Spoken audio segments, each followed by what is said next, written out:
Okay. Welcome back. Our little episode 2 of our little series on co-regulation. If you didn't catch the last episode, go back and check it out so you can get a little definition. But we'll do like, do you want to do like a little brief, just what is co-regulation? It's the simplest way I would say it is like syncing your energy up with someone, but it's someone who has an energy state that you would want. Right. So let's say Meg was like, all stressed and tense about something. I'm not gonna sync up to that, Mm-hmm. right? It's Meg is calm and steady, and I'm feeling a little amped up. I could sync up to her steadiness and borrow that for a minute and then drop myself into being more steady. And you can do that through intentional conversation. Mm-hmm. You can do that through a shared breath. You can do it through touch. You can do it through the words that you're choosing. I just said that, but then tempo and pitch of what you're saying. And then what was the other one? I don't know. Is there another one? I felt like there was one more. Hold on. Beep beep. I'm backtracking. I always feel like Oh, timing. timing. Just through your presence. Mhm. That's the other one. And then the timing of your communication. I'm talking really fast and trying to get everything out. I could speak more slowly. Everyone's kind of anticipating or waiting, Mm-hmm. and then they're going to tempo with me as I stay with that. Yeah, and it's like for me, group settings, it's interesting to think about my life as a whole. I've been doing a lot of work this year. I think we all have. Yeah. Um, No, we have not. You and I have. true. Hold on. But I think In this group. in this home space. But I remember as a kid, remember I would run away. I hated hugging. Yeah. I would run upstairs, Slam your door. slam my door. I hated saying goodbye. I didn't want to talk to people. I was super shy. I was all these things. And it's interesting to walk into these spaces and that little person is still in there somewhere. Yeah. Like, oh, this is not my comfortable place. There Yeah. are reasons why it was the way it was then. Sure. But co-regulation now looks like I walk into a space and I have that awareness and I'm like, who is the fluffy, warm hug cloud? Right. Where's that person? Right. And I always immediately, whether it's like a boop Mhm. or just eye contact and take a breath together. Right. And like disclose Right. how awkward this I is. don't love this. Yes. Right. You know? Right. And And be curious. Likely when you were young, we didn't have these words. You were really dialed in. yeah, oh yeah. And then someone would come in, and most people that showed up were all dysregulated, right? And you're like, great. Well, on the I'm not language doing of this. give this stranger a hug. Give this weirdo that you don't know. Because we had a lot of people. Gross, right? House. Yes. Her mom was the person, God love her. We could say whatever we want because she's not her. um, she was the person inviting the widow, right? Inviting the person from down the street that was a recluse or whatever. She was a safe place for everybody. Except us. Except for us. It's true. Everyone saw her as a saint. Tomorrow is her 25th, 24th anniversary for passing. Right. And everyone views her as a saint. And yes, we saw those qualities in her, but we didn't receive them as gifts. Right. Right. And then I'm not justifying. This language didn't exist then. No, totally not. So she was just being a good person, doing the right thing, right? And we were all a dysregulated hot mess in her wake. So I would run up the stairs, and it was an old Victorian house with the two different landings on this staircase going up, and then there was a banister that overlooked. And I remember like I'm in a prison cell at the top looking through bars over, and I was like, oh, I like this point of view better. I've got the safety of this banister. I'm 2 levels up, basically. Even if someone started to head up, you had plenty of time. Had an exit. But it's those, I knew how to take care of myself at that point. Right. And so it's now walking into these spaces, I've been thinking about that a lot lately. It was like, okay, what does baby Megan need right now? Oh, I love that, baby Meg. Yeah. Yeah. Well, and that's our intention with dropping this before Christmas.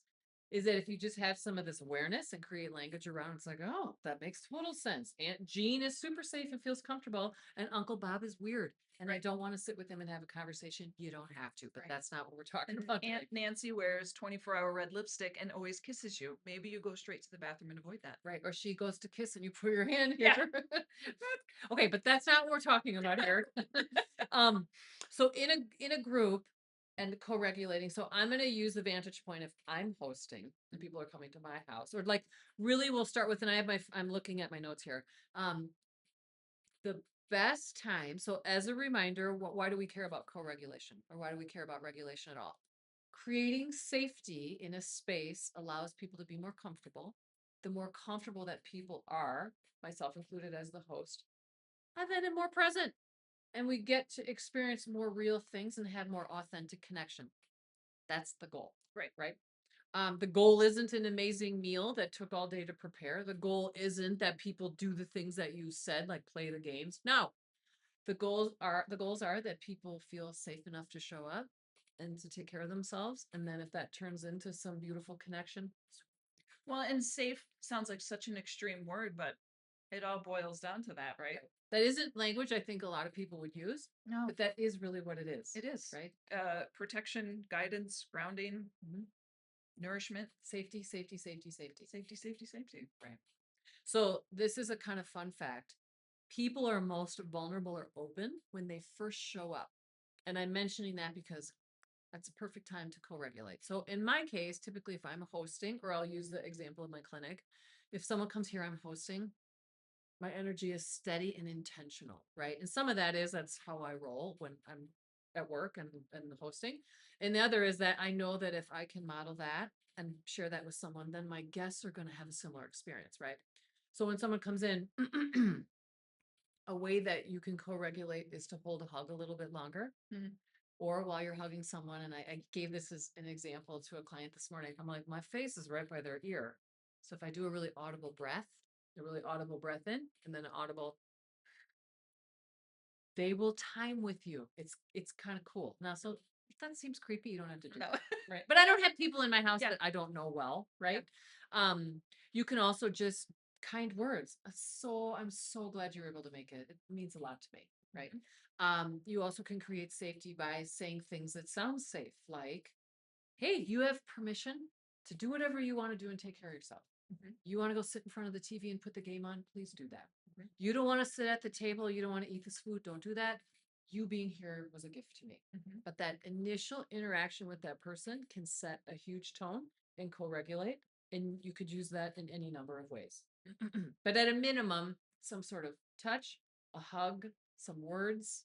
And open up the space. Right. I feel like there's a lot of lurking around the door also. Yes. So you can just gently touch someone's arm and just guide them in. Come on in. Let me take your coat. And here, have a natural flow where you've got beverages or water where they land, or right. So that's a great example that you can then have like a path or a plan. Mhm. So when someone comes in, you naturally lead them to the next thing. Right. Cozy, comfortable. Right. Safe space. And that's another way that you can co-regulate with people and create safety is to say what the plan is. And communicating that ahead of time creates a ton of safety for people. Hey, this is the plan for tonight. Come as you are, come whenever. We will put the food out at this time. You can eat it or not. You can join or not. We'll have games. The TV will be on. Whatever the things are, leave whenever you want. And please wear matching pajamas. No pressure. Anything else you want to say about that? No, other than like, can you imagine if more people did this? Right. I feel like it would solve a lot of world problems. Right. It's Can you true. imagine before every meeting if people co-regulated or took a deep Yeah. breath together? But so that's Because I feel like we've learned or started a tradition of like when we're all together, we most of the time when we have a meal, we take a beat. mhm, Whether it's hold hands, say something, we Yeah. just speak to whatever experience we're having, Yeah. or we go around and say something if you want to or not. right. Because that changes everything. Changes everything. And that's a good point. The other big transitions aside from when someone walks in is right before you would eat. A lot of people will say grace or just like do a gratitude something, right? That's a moment to then just say something lovely or set an expectation or everybody holding hands and closing their eyes. That might not be your jam, but just hang on a minute. People naturally quiet. Yeah. And then me as the host, tempoing what I'm saying in a calm rhythm will automatically calm everyone. So that's another opportunity that you have to co-regulate, but co-regulating in a sense of, I would love to offer anyone steadiness who arrived not steady. Right. Yeah. And then that's a good point of if someone shows up and we can visibly see they're not steady, we invite them to like, if you need a minute, like go upstairs. Like you want to go upstairs, you can hang out in my room or whatever. You can name it. and offer them now, right? Mhm. The other time then with the holidays coming is right before you open gifts, Mhm. right? Is that you offer a chance, say something kind, say something regulating, I love that. take a breath, right? But these are just obvious breaks or gaps that you could, as the host, introduce Mhm. an opportunity to regulate. And then separately, this is a whole other tool, which I'll talk about briefly, but we're going to talk about next time, is you then make an agreement with whoever's hosting with you or whoever's going. If me and you are going to a gathering, we're going to co-regulate off each other. Mm. Hey, if one of us gets unsteady, let's just we'll just put our hand on the other's hand. We'll just take a breath together. Totally. Right. But that you can use this then as a tool to help yourself calm. Singing, humming. At the holidays, sing some holiday Yeah. carols. I was thinking oftentimes, remember mom, how she would be like, hello. Like it was always like, and we would more say like, hi, but there's always this sort of singing pitch and that But that's it. frequency also is. Yes. Because this is another tool, and I learned this years ago. This is actually a marketing technique, but it's a lovely tool that we also use. It is called you're matching the tone. If someone comes in, so like I'll never forget this. I had a client come in one day and you could see like visibly she was just down, and I'm like, hello, Margaret. So I met her where she was and scooped her up. Yeah. But we use it as a resonance, like this is where I am. Yeah. If you'd like to meet me here. Totally. Right. Yeah. And that's absolutely a tool. Yeah. And Chad's family, because they were all theater, when our family too does it a bit, if we're in the car together, we're always singing show tunes. We're Oh, interesting. always singing something, or someone will say, and Chad and I do that too often. Like, I don't know, he'll say something like, "Oh, that was on the beat." I'm like, "We got the beat." I just start singing. That's Mhm. just what we do. But that's a separate good point. Singing is a great way to So fun. self-regulate Yeah. almost instantly. Our family has started doing karaoke, which is all new and scary to me. And Yes, it's been, because of my daughter Willow. yeah, Yeah, it's been so fun. yeah. And you can participate or not and laugh at people Right. or not. Or sing with others who are singing loud Yeah. for all to hear. Yeah. Yeah, But that's also just hits good vibrations. it does hit good vibrations. So Okay, so you're welcome. co-regulating for the holidays. Your 3 spots to connect or to stimulate co-regulation or when someone first arrives, like grace or a prayer before you eat, and then right before you would open gifts. Yeah. Okay, well, thanks for being here. We hope you have a lovely holiday season, and we'll follow up next time with interpersonal co-regulation. Is that what you just said? I did. Okay. Okay. Bye. Bye.